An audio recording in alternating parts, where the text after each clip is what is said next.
Address 48. The offense of the cross. I am come to send fire on the earth, and what will I, if it be already kindled? But I have a baptism to be baptized with, and how am I straitened till it be accomplished?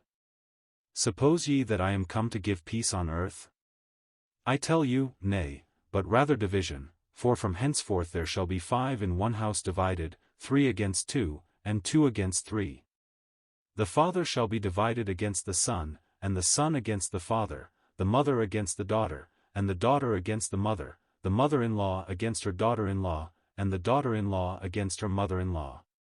And he said also to the people, When ye see a cloud rise out of the west, straightway ye say, There cometh a shower, and so it is. And when ye see the south wind blow, ye say, There will be heat, and it cometh to pass. Ye hypocrites, ye can discern the face of the sky and of the earth, but how is it that ye do not discern this time? Yea, and why even of yourselves judge ye not what is right? When thou goest with thine adversary to the magistrate, as thou art in the way, give diligence that thou mayest be delivered from him, lest he hale thee to the judge, and the judge deliver thee to the officer, and the officer cast thee into prison. I tell thee, thou shalt not depart thence, till thou hast paid the very last mite. Luke 12 verses 49 to 59. In the previous verses we noticed that our Savior is coming again, thus indicating that he was leaving the world for the time being. He left by the way of the Mount of Olives, the cross, and the tomb. He was going away because of the attitude toward him of his own people, Israel, and of the world in general. He came unto his own, and his own received him not. In Hosea 5 verse 15 we read, I will go and return to my place, till they acknowledge their offense, and seek my face, their affliction they will seek me early. When he came in humiliation the angels announced his birth, proclaiming, Glory be to God in the highest, and on earth peace, goodwill toward men. But men refused to acknowledge him. He was rejected and crucified. In addressing the people of Israel Peter said, And now, brethren, I wot that through ignorance ye did it, as did also your rulers. The people of Israel did not recognize in the lowly Savior, the promised King of the prophetic scriptures. In his absence his gospel is to be proclaimed everywhere.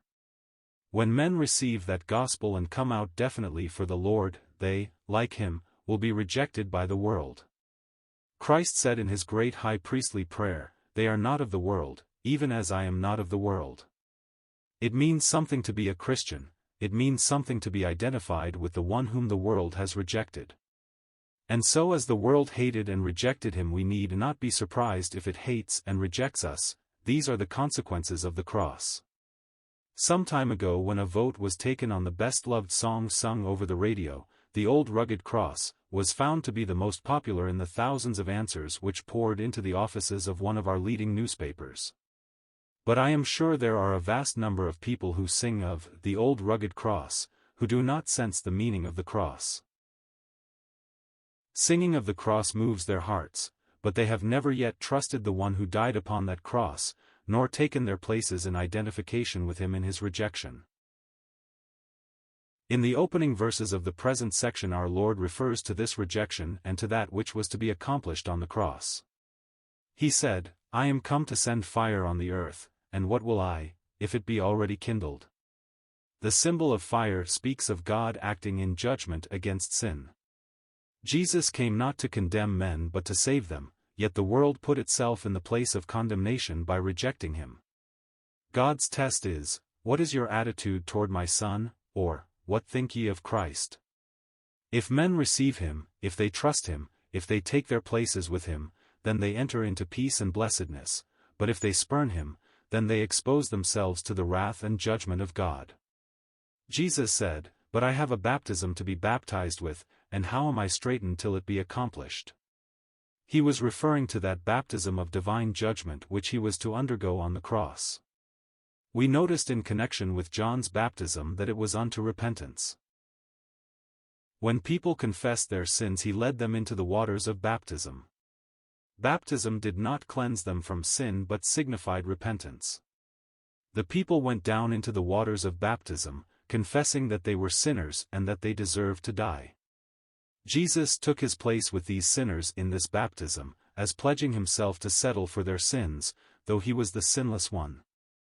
It was as though he were endorsing the notes which all these debtors were giving to God.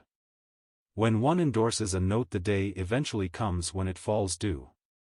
If the debtor cannot pay, then the endorser must do it.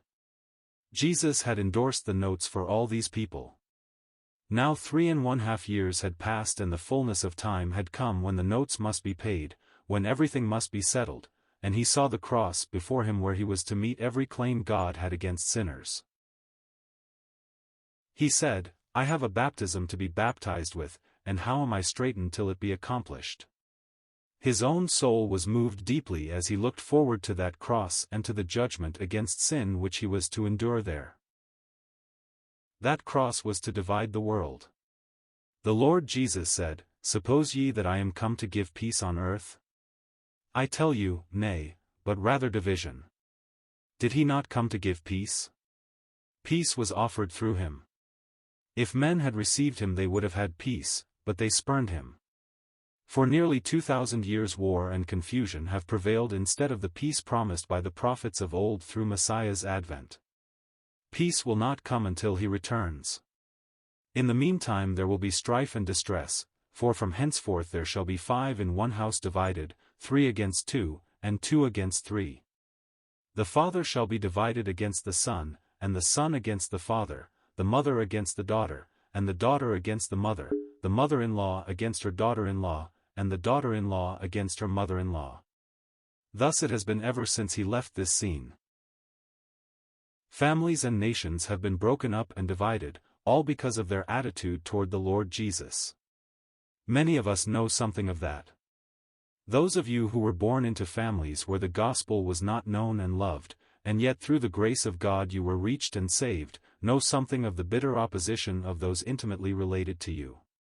It has cost many of you a great deal of suffering for the Lord's sake. Other members of your family called you a fanatic and a fool because you trusted the Savior.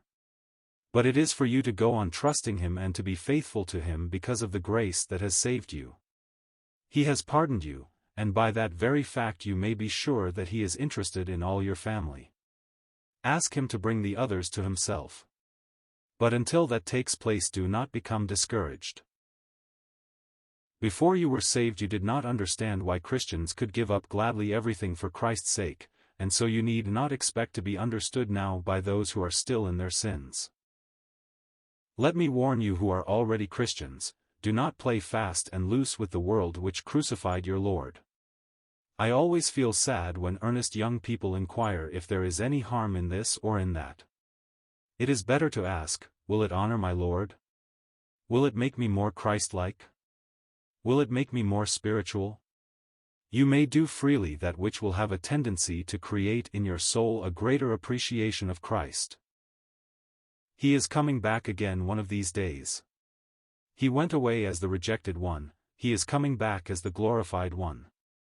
When he came the first time the people could not discern the signs of the times, and there is danger lest we should be just as ignorant in regard to his second coming. He said, "When ye see a cloud rise out of the west, straightway ye say, There cometh a shower, and so it is. And when ye see the south wind blow, ye say, There will be heat, and it cometh to pass." They had the scriptures of the prophets in their hands, and yet they could not see the signs which were being fulfilled all about them. We have the Bible today, and there are many things being fulfilled which tell us of the near return of our Lord, but how few there are who realize this. Yea, and why even of yourselves judge ye not what is right? The standard is the Word of God. Study the Scriptures and you will learn from them the path you should take as you pass through this world.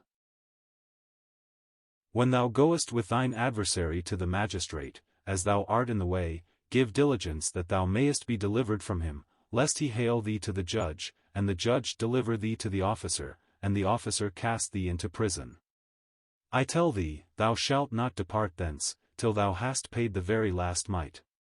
In other words, try to settle this matter out of court.